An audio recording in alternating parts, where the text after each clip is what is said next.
పూరా లోకల్.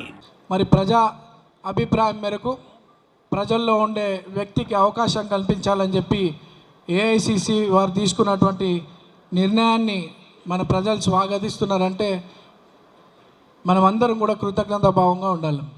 అందుకు మనం ఏఐసిసి పెద్దలైనటువంటి సోనియా మేడం గారికి, రాహుల్ గాంధీ గారికి, మల్లికార్జున్ ఖార్గే గారికి, కేసీ వేణుగోపాల్ గారికి ధన్యవాదాలు తెలియజేసుకుంటూ, మరి ప్రజాసేవలో మాకున్నటువంటి పట్టుదల, ఒక యువకుడు పబ్లిక్ మధ్యలో ఉంటాడు, ఇటువంటి యువకుల్ని ప్రోత్సహించాలని చెప్పి నిర్ణయం తీసుకుని మాకు అవకాశం ఇచ్చినటువంటి మన ముఖ్యమంత్రి రేవంత్ అన్న గారికి, ఇన్ఛార్జ్ మేడం నటరాజన్ గారికి, విశ్వనాథన్ గారికి, వివేక్ అన్న గారికి, పొన్నమన్న గారికి, తుమ్మల గారికి పాదాభి నమస్కారం తెలియజేసుకుంటూ వారికి కూడా ధన్యవాదాలు తెలియజేసుకుంటూ, మరి ఈరోజు నేను మీ ముందుండి మాట్లాడుతున్నా అంటే ఇదంతా కూడా జూబ్లీహిల్స్ ప్రాంత ప్రజల ఆశీర్వాదం అనే నేను అనుకుంటున్నాను. మరి గతంలో జనరల్లీ ఎప్పుడైనా ఎలక్షన్స్ 5 సంవత్సరాలకు ఒకసారి వస్తాయి, కానీ మన ఎలక్షన్ 2 సంవత్సరాలకే వచ్చింది. నేనైతే ఇది దైవ నిర్ణయం అని అనుకుంటున్నాను. గత 10 సంవత్సరాల్లో జరిగినటువంటి పాలన ఏందో మీ అందరికి తెలుసు. అభివృద్ధి జరిగిందా, అన్యాయం జరిగిందా అనేది మీ అందరికి తెలుసు. అభివృద్ధి కన్నా అన్యాయమే ఎక్కువ జరిగింది ఈ ప్రాంతంలో.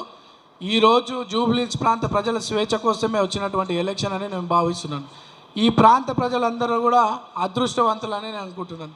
ఈరోజు కాంగ్రెస్ పార్టీ అభివృద్ధి లక్ష్యంగా ముందుకు పోతున్న సందర్భంలో ఈ జూబ్లీహిల్స్ కాన్స్టిట్యున్సీని అభివృద్ధి చేయాలని చెప్పి మన ముఖ్యమంత్రి రేవంత్ అన్న 3 మంత్రులను ఇన్ఛార్జ్గా మన కాన్స్టిట్యున్సీకి పెట్టి, ఎక్కడైనా ఒక నియోజకవర్గంలో ఒకరు ఉంటారు ఇన్ఛార్జ్, కానీ మన కాన్స్టిట్యున్సీకి 3 మంత్రులను ఇన్ఛార్జీలుగా పెట్టి ఈ ప్రాంత సమస్యలు శాశ్వత పరిష్కారం జరగాలని చెప్పి మంత్రులకు చెప్పడం, మంత్రులు చైర్మన్లు అందరూ కూడా రోజు మన గలీల చుట్టూ తిరిగి ఈ ప్రాంత సమస్యలు లిస్ట్ అవుట్ చేసుకొని, అది సివరేజ్ కావచ్చు, డ్రైనేజ్ కావచ్చు, స్ట్రీట్ లైట్స్ కావచ్చు, హై టెన్షన్ లైన్స్ రిమూవల్ కావచ్చు, కమ్యూనిటీ హాల్స్ డెవలప్ కావచ్చు, ఇవన్నిటి గురించి దాదాపు 150 కోట్ల రూపాయల అభివృద్ధి పనులకు మనకి ఇచ్చిందంటే ఇది మన ప్రాంత ప్రజలు చేసుకున్నటువంటి అదృష్టంగానే భావిస్తున్నాం. అవే కాదు, అభివృద్ధే కాదు, సంక్షేమ పథకాలను కూడా ప్రభుత్వం ద్వారా అర్హులైనటువంటి వారికి చెందుతున్నటువంటి విషయం మీ అందరికీ తెలుసు. మరి మనమందరం కూడా బూత్ స్థాయి కార్యకర్తలందరూ కూడా ప్రజల్లోకి వెళ్ళేటప్పుడు మన పార్టీ తరఫున జరిగినటువంటి అభివృద్ధి కార్యక్రమాలనే ప్రజల దృష్టికి తీసుకుపోవాలి. ఒక పక్కన సింపతి అని చెప్పి మాట్లాడుతూ ఉన్నారు. సింపతి అంటే ఒక కుటుంబానికి సంబంధించినటువంటి వ్యక్తి, ఒక కుటుంబానికి సంబంధించి సింపతి మీద వాళ్ళు వస్తున్నారు. గతంలో చేసినట్టు అభివృద్ధి ఏమైనా ఉంటే అది చూపించి అడగండి.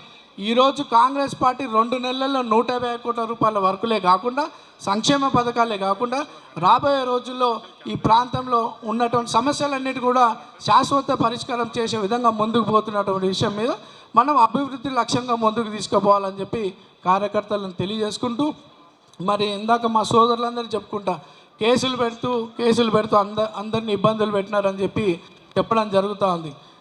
ఆ రోజులలో మీ అందరికీ తెలుసు నవీన్ యాదవ్ ఎదగొద్దని చెప్పి. నవీన్ యాదవ్ మీద ఒక్కసారి టార్గెట్. నవీన్ యాదవ్ 2018లో టికెట్ రాకుండా చేసినారు, 2023లో టికెట్ రాకుండా చేసినారు. సరే, రాజకీయంగా అవకాశాలు రానియకుండా చేయడం అది కామన్ రాజకీయాలలో, కానీ సమాజానికి ఉపయోగపడాలనుకున్నటువంటి యువకుల జీవితాలు పాడు చేయాలన్నది చాలా తప్పు.